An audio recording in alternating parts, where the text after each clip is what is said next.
আমরা রায়পুর প্রাথমিক বিদ্যালয়ের ছাত্রছাত্রী।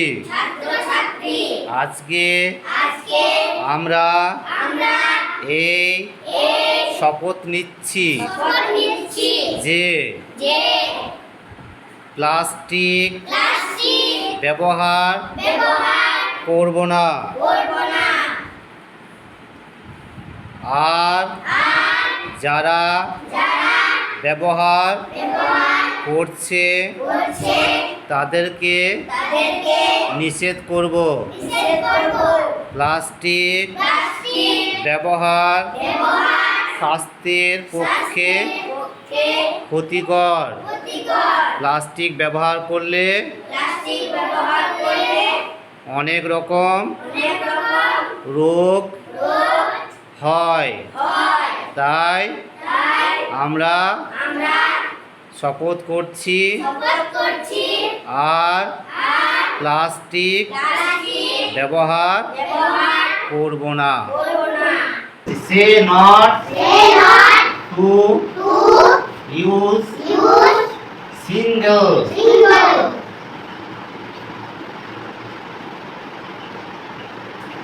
Use plastic. আমরা প্লাস্টিক ব্যবহার করব না। যেগুলো সবজি দোকানে, তারপরে এমনি ফলের দোকানে ফল আনতে গেলে যায় না কালো কালো প্যাকেটগুলো, যেটা বাজার থেকে নিয়ে আসি আর ব্যবহার করে ফেলে দিই, ওই প্যাকেটগুলো কম ব্যবহার করবো। ওইগুলো বেশি ক্ষতিকর।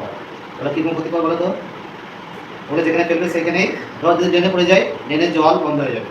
ওগুলো মাটির সঙ্গে মিশবে না, বুঝবে না, তাহলে জল জমে যাবে। সেই জল থেকে মশা হবে, সেই মশা তোমার শরীরে বসবে। অনেক রোগ হবে। মশা কামড়ে কী রোগ হয়? ম্যালেরিয়া রোগ হয়। আবার মাছি আসবে, খাবারে বসবে, বিভিন্ন রকমের রোগ ছড়িয়ে পড়বে। ওই জন্য এই ধরনের প্লাস্টিক ইউজ করব। প্লাস্টিক ব্যবহার করব না। আমি ব্যবহার করব না। আমার বাড়িতে ব্যবহার করতে মানা করব। আমি আমার বাড়ির আশেপাশে প্রতিবেশীদের ব্যবহার করতে নিষেধ করব। ফেলে দাও।